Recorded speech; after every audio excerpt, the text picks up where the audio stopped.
Bonjour tout le monde et bienvenue encore une fois dans un nouvel épisode de Manger, Dormir, Disney. Aujourd'hui, ce qu'on va parler, c'est d'un restaurant qui a une place spéciale dans mon cœur. Je vous le dis tout de suite, là, c'est pas là qu'on va retrouver les meilleurs plats. Il y a vraiment des excellentes collations par contre, mais j'adore particulièrement ce restaurant pour toute sa thématique, le souci du détail, aussi bien à l'extérieur qu'à l'intérieur. Aujourd'hui, on va voir ensemble la Gaston's Tavern, donc la taverne de notre cher ami Gaston du film de La Belle et la Bête. Cette taverne se retrouve au Magic Kingdom, donc dans la section de la forêt enchantée de Fantasyland. Pour y accéder, c'est tout simple, peu importe d'où vous venez du parc, si vous contournez la montagne russe de la mine des Sept Nains, vous allez finir par y arriver. Puis si vous n'êtes pas certain, dites-vous que si vous trouvez l'entrée du populaire restaurant Be Our Guest, vous n'avez qu'à traverser le pont à sa droite et vous allez arriver à la taverne de Gaston. Puis on entend assez parler à quel point le restaurant Be Our Guest est réussi dans sa thématique, qu'on se croirait vraiment dans le château de la Bête. Mais c'est exactement la même chose ici avec la taverne de Gaston, mais en beaucoup plus accessible car c'est un restaurant service rapide, sans besoin de réservation à 6 mois d'avance. En fait, il n'y a pas de réservation possible tout simplement.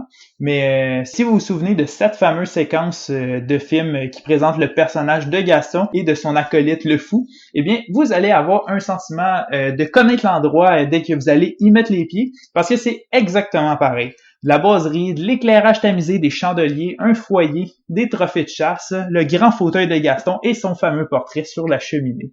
Il y a même là de la broue à profusion, mais contrairement à ce qu'on pourrait penser par le film, c'est pas de la bière, mais la populaire, le Foo's Brew.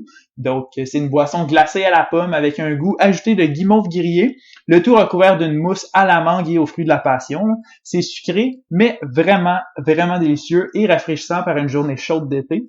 Puis le mieux dans tout ça, c'est que la Le Foo's Brew est acceptée avec votre plan repas pour un crédit collation. Par contre, si vous voulez l'avoir servi dans le mug souvenir, il faudra payer environ 8$ supplémentaires. Pour rester dans les collations, un autre que j'adore et que je trouve qui vaut vraiment la peine, c'est la brioche à la cannelle. Puis c'est de la brioche, mes amis, là, qui est recouverte d'une ganache avec un glaçage. Et vous pouvez même pas vous imaginer à quel point est grosse cette brioche-là. Là. Même en photo, c'est difficile à voir, là, mais c'est genre au moins 15 cm de haut et de large. Là, ça se partage parfaitement à deux. Et même ce que j'ai déjà vu, là, ce que des voyageurs font, c'est qu'ils prennent une brioche pour emporter à la fin de la journée pour qu'ils puissent avoir le lendemain matin pour déjeuner. Puis comme ça, ils utilisent leur crédit repas dans leur dining plan pour dîner et souper. Donc c'est vraiment une bonne idée, puis vous allez pas vous ramasser avec une brioche comme toute séchée le lendemain matin, parce qu'à la quantité de brioche vendue dans ce restaurant-là, elle est fraîchement préparée de la dernière heure, peu importe le moment de la journée, je peux vous le garantir, je connais Gaston, j'ai des contacts. On continue dans les pâtisseries. On est dans un restaurant thématique de La Belle et la Bête, donc on est dans un univers français, et qui dit France dit croissant et macarons. Pour les croissants, on a des croissants au chocolat bien feuilletés avec un coulis de chocolat Girardelli dessus. Celui-là aussi vaut la peine, mais mon préféré, ça reste quand même la fameuse brioche. Si vous êtes amateur de macarons, il y en a des bons là aussi. Il y a deux trios disponibles, soit chocolat vanille café, ou sinon il y a fraise citron avec pistache. Puis disons que vous en voulez deux d'un trio puis un de l'autre, bien ça marchera pas. Pourquoi? Je sais pas, mais c'est comme ça. Pour permettre à Gaston de mieux gérer son inventaire sans doute. Mais sinon, dans les autres collations offertes sur le dining plan, il y a des portions préemballées de crudités ou de pommes tranchées avec une sauce au caramel, ou encore des mini pretzels avec de l'hummus. Et vous pouvée aussi prendre des 3 petits fromages Babybel qui est offert. Du côté des plats principaux, on a 3 choix. Il y a 2 sandwichs et un plateau pique-nique. Donc tout d'abord, pour les sandwichs, il y en a un à la dinde fumée et fromage Gouda. Il y en a un autre au jambon et fromage suisse. Puis les deux sont servis froids, puis ils viennent avec un sac de chips, puis le pain, c'est un vrai pain baguette français. Ensuite, je disais qu'il y a un plateau pique-nique. Donc, dedans, vous allez retrouver des fruits, du fromage, des croissants. Il y a aussi des œufs cuits durs. Bon, je vais être honnête avec vous, comme je le dis en début de vidéo. Les repas ici, c'est rien d'extraordinaire. C'est bon, ça fait la job, c'est correct. Mais il y a des meilleures options un peu partout à Magic Kingdom, ne serait-ce qu'à Picklesville pour un peu de mexicain, sinon Columbia Harbor House pour du poisson ou d'un bon chili maison, ou simplement au Friar's Nook pour essayer des plats avec des tots et du mac and cheese. Bref. La taverne de Gaston, c'est bon pour une collation qui sont leur spécialité.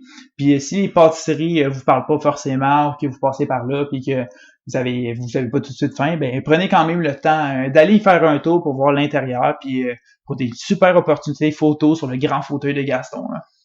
Puis quand on va être là, j'ai un petit fait intéressant que vous allez pouvoir remarquer sur la taverne de Gaston. Les trophées de chasse à l'intérieur sont là pour être fidèles au film.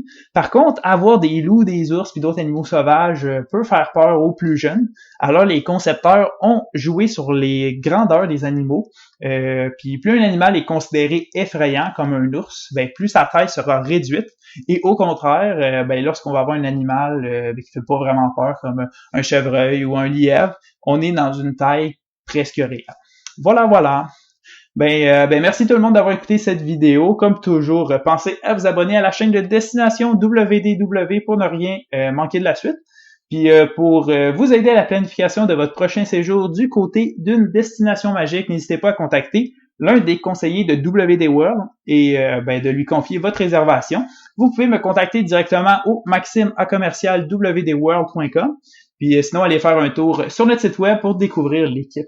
Donc, on se dit à très bientôt pour une nouvelle vidéo. Salut!